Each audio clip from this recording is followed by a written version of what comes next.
Bonjour à toutes et à tous, ici Romain de Crypto Trader et je suis ravi de vous retrouver dans cette nouvelle vidéo d'analyse technique. Nous la consacrons cette semaine au Bitcoin, à l'Ether et à la market cap générale du marché crypto. Nous allons voir que c'est un marché qui reste vraiment à l'arrêt, que le mois de décembre est relativement calme pour tous les actifs. Eh bien, je vous propose d'analyser les supports et résistances du Bitcoin et de l'Ether et c'est tout de suite.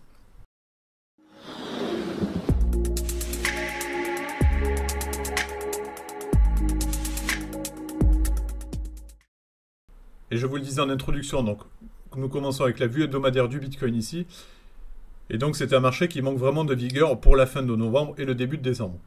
C'est-à-dire que nous avons 4 bougies vraiment assez plates, avec des dojis vraiment en termes de configuration de chartiste, et donc une cinquième bougie ici qui commence et donc qui reste relativement elle aussi plate.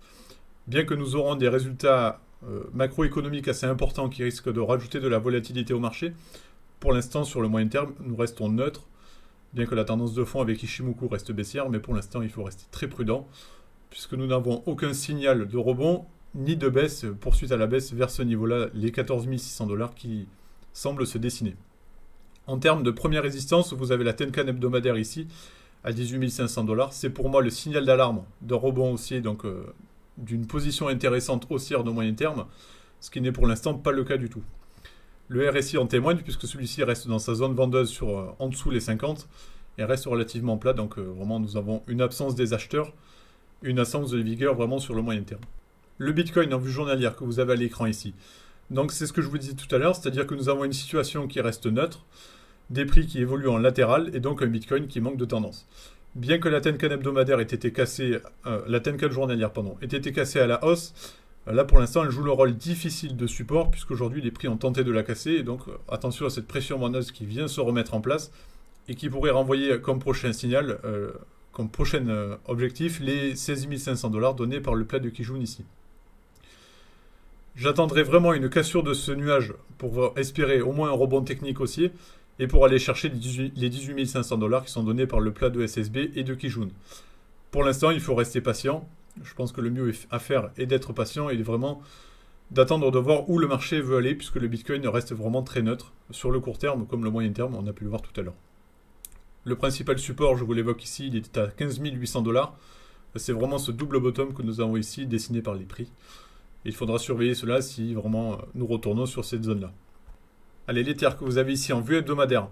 L'Ether, c'est un peu la même configuration que le Bitcoin. Nous manquons de volume, de vigueur. Et bien que le ratio de Fibonacci à 1200 $ ait été récupéré par les acheteurs, puisqu'il jouera le rôle de support à nouveau, pour l'instant, on n'a aucune tendance qui se dessine. La Tenkan hebdomadaire reste à surveiller. Elle sera une résistance à 1380 $. Mais pour l'instant, eh bien, elle reste assez loin et donc les prix ne veulent décidément pas aller la chercher. J'aurais espéré au moins un test avec les 3 bougies vertes, mais ce n'est pas le cas. Pour l'instant, nous avons eh bien, tout simplement une latéralisation des prix. Ça se traduit par un RSI qui reste lui aussi plat et une diminution forte des volumes. Donc on voit vraiment que le marché crypto est peut-être en vacances pour cette fin d'année, mais pour l'instant, il faut rester très prudent. Allez, zoom sur la vue court terme pour l'Ether que vous avez ici à l'écran. Je vous le disais tout à l'heure, le Bitcoin était assez latéral. L'Ether l'est également, mais avec un peu plus de volatilité. On peut voir des grosses bougies avec un peu plus vraiment d'échange de volume, mais ça reste quand même fondamentalement plat. Ça se traduit par une Tenkan journalière qui joue le rôle de support, mais là aussi est en difficulté ce jour. Donc attention, là aussi un retracement vers la Kijun journalière, à 1190 $.